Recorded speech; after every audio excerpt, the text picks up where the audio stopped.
হযরত আবু হুরায়রা রাদিয়াল্লাহু তাআলা আনহু তিনি বলেন, নবীজি জনাবি মুহাম্মদ রাসূলুল্লাহ সাল্লাল্লাহু আলাইহি ওয়াসাল্লাম বলেছেন, যে ব্যক্তি দৈনিক 100 বার বলবে, আমার দিকে মনোযোগ দেন আর কথাগুলো ভালো করে শুনবেন, যে ব্যক্তি দৈনিক 100 বার বলবে লা ইলাহা ইল্লাল্লাহু ওয়াহদাহু লা শারীকা লাহু লাহুল মুলকু ওয়া লাহুল হামদু ওয়া হুয়া আলা কুল্লি শাইইন কাদির।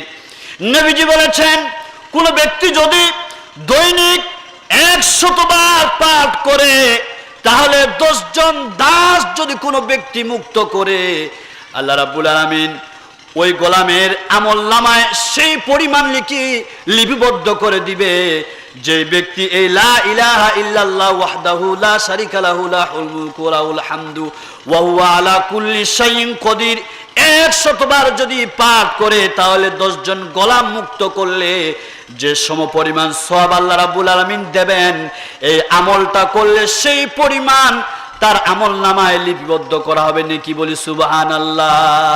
করেছে, ওগুলোর মধ্যে দিয়ে যদি আমাদের তার সালাতের সাথে মিল না হয়, তাহলে কোশ্চিন কালো আপনার সালাত আল্লাহ দরবারে কবুল হবে না। কবুল হবে? তাহলে লা ইলাহা ইল্লাল্লাহ অথবা আশহাদু আল্লা ইলাহা ইল্লাল্লাহ ওয়া আশহাদু আন্না মুহাম্মাদান আবদুহু ওয়া রাসূলুহু, এই বাক্যগুলো সাক্ষ্য দেওয়ার পরেই শ্রেষ্ঠ আমল যেটি, সেটি হচ্ছে সালাত। সেটি কি? সালাত ছাড়া কেউ পরিপূর্ণ মুসলমান হতে পারবে? কথা বলেন, হতে পারবে? আল্লাহ বলছে ইল্লা ওয়া আনতুম মুসলিমুন, মুসলমান না হওয়া পর্যন্ত কবরে আসিও না। সালাত ছাড়া মুসলমান হওয়া বাইনাল আবদি ও বাইনাল কুফরি ও তারকাস সালাত। কাফের এবং মুসলমানদের মধ্যে পার্থক্য কি? সবাই বলেন, সবাই চিল্লিয়ে বলেন কি? সালাত। যার সালাত নেই সে মুসলমান থাকতে পারে না। তো অতএব আমি আপনাদেরকে অনুরোধ করব, মা বোনদেরকে অনুরোধ করে বলবো, যে আমলগুলো আমরা করব, অবশ্যই সে আমলগুলো যেন জনাবি মুহাম্মদ রাসূলুল্লাহ সাল্লাল্লাহু আলাইহি ওয়াসাল্লাম তিনি যেভাবে করেছেন ঠিক সেভাবেই যেন তার অনুসরণ করে আমরা যেন আমলগুলো করতে পারি। আল্লাহ কবুল করুক, বলি আমিন। একটি আমল আপনাদেরকে আগে বলি, এই আমলটা করবেন ইনশাআল্লাহ। সবাই বলে ইনশাআল্লাহ। মা বোনদেরকে বলছি, অনুরোধ করব যে কথাগুলো বলবো এই আমলগুলো করার চেষ্টা করবেন ইনশাআল্লাহ। হযরত আবু হুরায়রা রাদিয়াল্লাহু তাআলা আনহু তিনি বলেন, নবীজি জনাবি মুহাম্মদ রাসূলুল্লাহ সাল্লাল্লাহু আলাইহি ওয়াসাল্লাম বলেছেন, যে ব্যক্তি দৈনিক 100 বার বলবে, আমার দিকে মনোযোগ দেন আর কথাগুলো ভালো করে শুনবেন, যে ব্যক্তি দৈনিক 100 বার বলবে লা ইলাহা ইল্লাল্লাহু ওয়াহদাহু লা শারীকা লাহু লাহুল মুলকু ওয়া লাহুল হামদু ওয়া হুয়া আলা কুল্লি শাইইন কাদির। নবীজি বলেছেন, কোন ব্যক্তি যদি দৈনিক 100 বার পাঠ করে, তাহলে 10 জন দাস যদি কোনো ব্যক্তি মুক্ত করে, আল্লাহ রাব্বুল আলামিন ওই গোলামের আমলনামায় সেই পরিমাণ লিপিবদ্ধ করে দিবে, যে ব্যক্তি এই লা ইলাহা ইল্লাল্লাহ ওয়াহদাহু লা শারীকা লাহু লাহুল মুলকু ওয়া লাহুল হামদু ওয়া হুয়া আলা কুল্লি শাইইন কাদির 100 বার যদি পাঠ করে, তাহলে 10 জন গোলাম মুক্ত করলে যে সমপরিমাণ সওয়াব আল্লাহ রাব্বুল আলামিন দেবেন, এই আমলটা করলে সেই পরিমাণ তার আমলনামায় লিপিবদ্ধ করা হবে। নেকি বলি সুবহানাল্লাহ। এরপরে নবীজি বলেছেন, 10 জন দাস মুক্ত করলে যে সমপরিমাণ নেকি তার আমলনামা লিপিবদ্ধ করা হবে, এই আমলটা করলে তার আমলনামার মধ্যে রাব্বুল আলামিন 100 নেকি আবার লিপিবদ্ধ করে দিবে। 10 জন দাস মুক্ত করার সমপরিমাণ নেকি পাবে, আবার 100টি নেকি তার আমলনামা আল্লাহ রাব্বুল আলামিন লিপিবদ্ধ করে দিবে। রাসূলুল্লাহ সাল্লাল্লাহু আলাইহি ওয়াসাল্লাম বলেছেন আবার তার বদ আমলনামা থেকে 100টি বদ আমলনামা কেটে দেওয়া হবে। সারাদিন এই যে সারাদিন শয়তানের ওয়াসওয়াসা থেকে তাকে বিরত রাখা হবে। শয়তান সারাদিন তাকে ওয়াসওয়াসা দিতে পারবে না। নবীজি বলেছেন কিয়ামতের দিন সব থেকে নেকির অধিকারী হবে, এত বড় নেকির অধিকারী হবে।